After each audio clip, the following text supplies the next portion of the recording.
When people are inspired by place, anything is possible. how does Pigott create places that both inspire and drive results?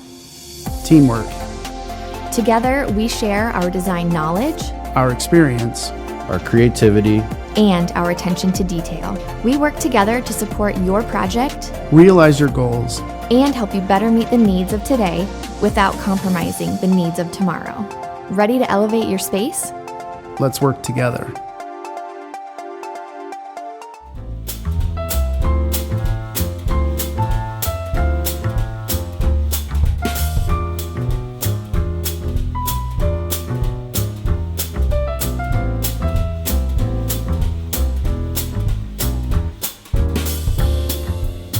Hi, welcome to our house. I'm Laura Sweet. I'm Mike Sweet. I work at Des Moines Performing Arts. That's what brought us to Iowa, and we've lived in this house for Almost over 9 years. 9 years, yeah. So I think the thing that attracted us to this house initially was that it is a mid-century house. We found this house and our stuff, thanks to Mike's great collection, I feel like it just fits in pretty well. Just as a little bit of a background, I, as a child, went down to Scottsdale, Arizona quite a few times with my parents. And early on, we went to Taliesin West. And that's kind of what I think was my first exposure to good architecture and kind of got me hooked on design. Got interested later on in furniture design more than anything, and then wanted a great place to put some of our tiny little collection. So we were very excited to find this house. And I think the light really helps this room in particular kind of showcase some of the furniture pieces we have. And I grew up with parents that didn't collect mid-mod, so I think you'll kind of see a blending of Southwest plus mid-century plus some of the things that I've kind of had throughout my life, things from my grandparents. And so it's kind of hopefully a good blend of me and Mike and our personalities and what we love. This room is kind of the crown jewel of the house. It has the probably most mid-century features of any room in the house. We have the 3 roof beams, the clear story windows, the light almost all the way around, the nice paneling. We have a great fireplace over there, which we use quite a bit. The brick that is the same on the outside and the inside. This is one of the very most early iterations of these chairs, which you can tell by the label, and it also has a rope or a piece of rope set into the edge to soften the edge a little bit. Eames was very concerned about when they're molding the chairs that there not be a sharp edge on it, so they included that as a design solution at the beginning. Later on, pretty quickly, they got rid of it because it was a lot more expensive to form them that way, and they just put a little bevel into the mold. So we have a pair of those, and they're very special to me. I've had those for probably 30 or 35 years. So found them at a garage sale in Lincoln, Nebraska. So we have 2 black Bosley chairs, Bauer chairs. They're of course a Bauhaus design, so from the late 20s, 30s, coffee table or side table that's from the same group. We have a Noguchi coffee table, which is a real iconic design that we bought new up in Minneapolis probably about 10 or 12 years ago. We have a couple other Eames pieces in here. In his case study, or their case study design series, there's a little side table next to the loom chair, and then a case study storage unit that I really like a lot. It's sort of an industrial design, but it's softened by the maple plywood components, and the steam pressed front panels I think are really cool, and also something that very emblematic of I think mostly 50s designs, the case study designs. So what you can probably see behind us is there's a brass plant stand that was actually the original owners that we kept when it was in the dining room originally when we moved in. And we love plants, so there's a bunch of plants now, including some starters for spring. Planter is from Modernica in California, but it's also labeled a case study design. George Nelson Lamp, he was a design director for Herman Miller, so we have a couple of his lamp designs. Where did you get the blue womb chair? That also came from a garage sale in Lincoln, Nebraska, probably Good find. 25 or 30 years ago. We had it recovered once, probably about 30 years ago. So a lot of this house obviously is, I think, really connected deeply to things that Mike has loved.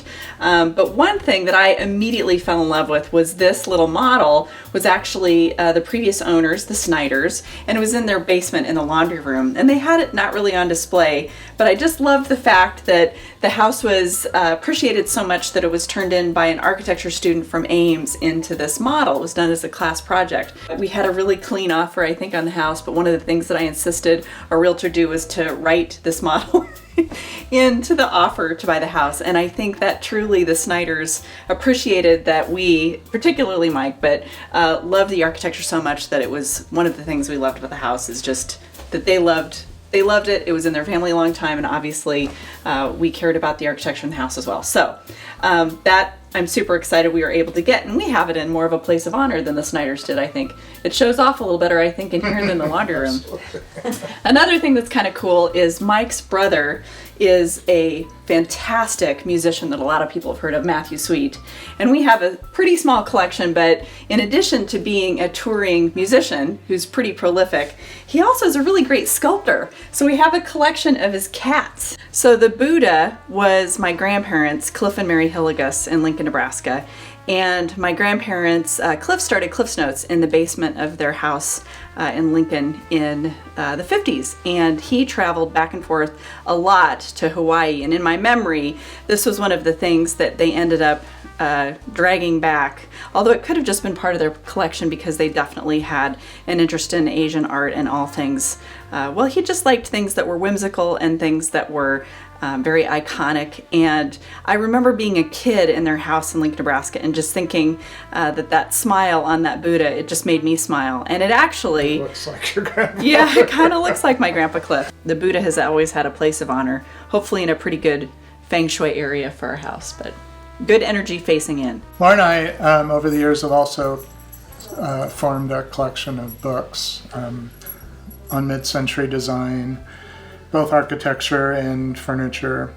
And I wanted to talk a little bit about how that can be a really good guide if you're interested in mid-century design.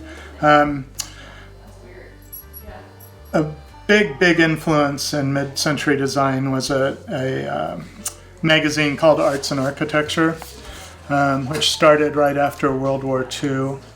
In I think 1945, the first issues came out, and it's a California publication, and it was set up to highlight art and architecture, so visual arts, ceramic art, and music, but it really kind of focused more on architecture and design.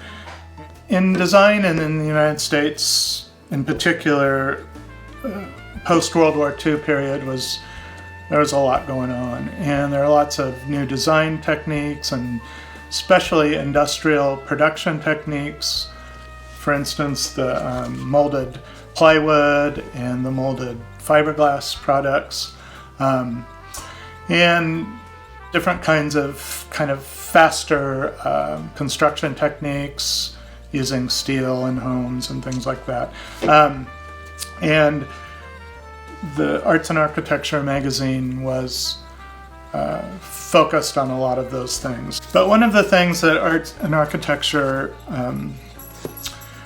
did was they sponsored a program called the Case Study House, where they gave prominent architects at the time a brief based on a particular site and maybe some information about the size of the house that could be built on the site.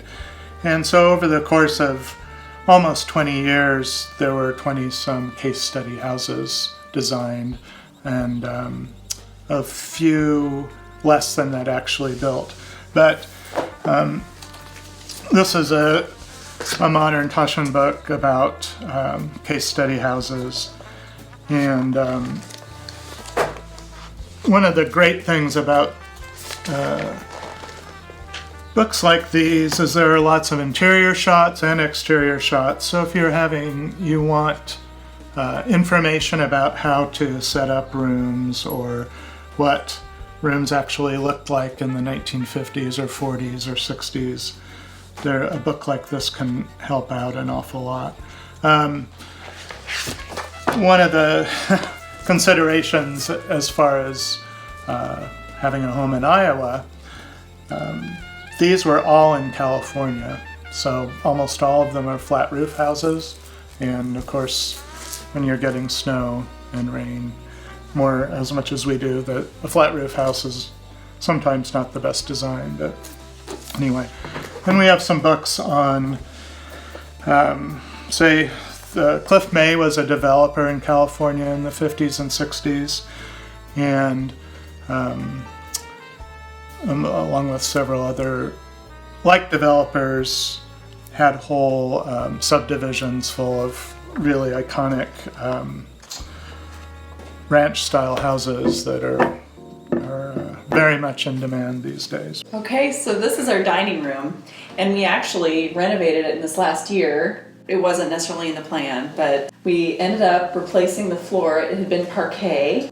This was one of the first things, that I saw and anyone would see coming into the house.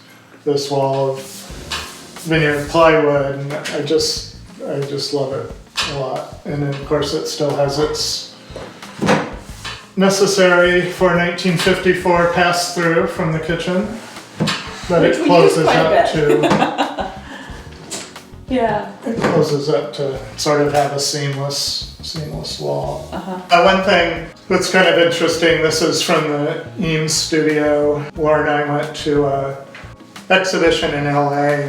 They were very interested in found design too and collecting things, but one of the things they liked were arrows, so there was a set of arrows that they used in their graphic. I love the George Nelson lamp we have in here.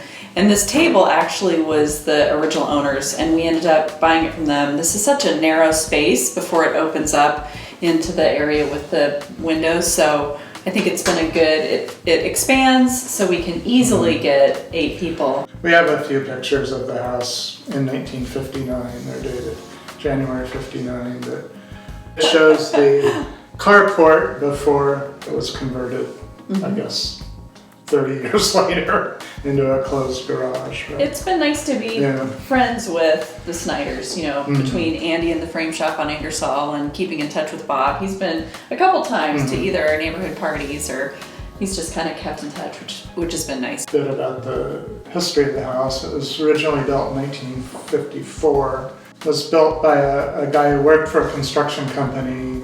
I think he was a designer, a draftsman for the company.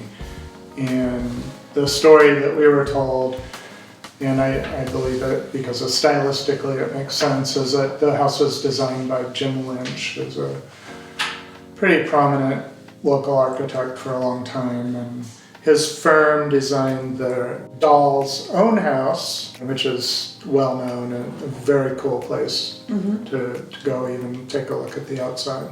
I don't believe that original owner lived here very long, maybe a couple years.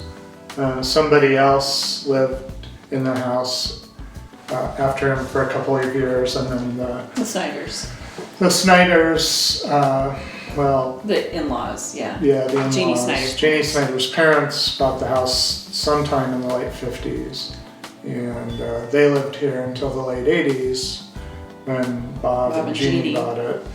And at that time, when they moved in, they actually added the area that looks out into the backyard. So this would have been the edge of the dining room. Right, and then they added the master bedroom. That little wing. Upstairs, So welcome to our kitchen. So this room, there's not much to say about. I think it's probably the next room that we're gonna focus on. Probably do a renovation in here, but it was redesigned in the 1980s, late 80s. So it's fine, but we want to mid-mod it a little bit. We were told that originally they had metal cabinets, which we're very sad that aren't here anymore. But I think in the 80s, I think they did add a skylight to this room and the powder room. And so that's been a good feature to have. So there's a skylight here that brings a lot of really nice natural light into the room. Yep. This is our first floor powder room. It was also renovated in the late 80s and was pretty awful and was one of the first things that we redid in the house. One of my favorite things about the room, it also has a skylight, which is really great. We found some old pattern wallpaper, this new wallpaper with an old design, that was based on the Festival of Britain, which took place in England in the early 1950s. And so the wallpaper shows a lot of motifs from buildings and structures that were put up for that kind of post-World War II expo. Originally, the house had 3 bedrooms and 2 bathrooms. And from here where I am was an add-on. So this space, which is now a hallway with our master closet and a master bathroom, was in fact the 3rd bedroom. So the nice thing is that we have this row of closets that's the same in all 3 of the bedrooms, and there's one in each of the 3 bedrooms. There's one designated closet that's a cedar closet, so it's lined with cedar, which is kind of nice for storage. In the bathroom, there's a George Nelson bubble lamp, and I think nothing else is really mid-century. The rest is sort of 1980s. And a great thing about our master bedroom is the fact that we have these amazing windows that sort of landscape the 2 directions. So the bump out makes it really nice for light. So we're here on our back patio. So we have a raised deck and a couple tiers that were, I believe, designed as sort of a water management system because we're on a hillside. The house is sided in cedar, so it's staying. In the past few years, we've done a couple of the less sexy maintenance things, like a new membrane roof and a new furnace and air conditioner. So that's delayed, I guess, some of our more fun renovation projects that we've thought about. It's a beautiful backyard, lots of hostas. It's very shaded because of the oak trees, so the hostas do well here. Looking at the front of the house, there are 2, I guess, north-south gabled sections. One which was originally a carport, which was then enclosed, and then what you see in the living room with a little front porch in the middle. I love the front of the house. It's just screams mid-mod at you. The shallow pitch roof, 3 roof beams that come through, and all the glass. It just makes me excited every time I walk out because it's exactly the kind of house I've always wanted to have.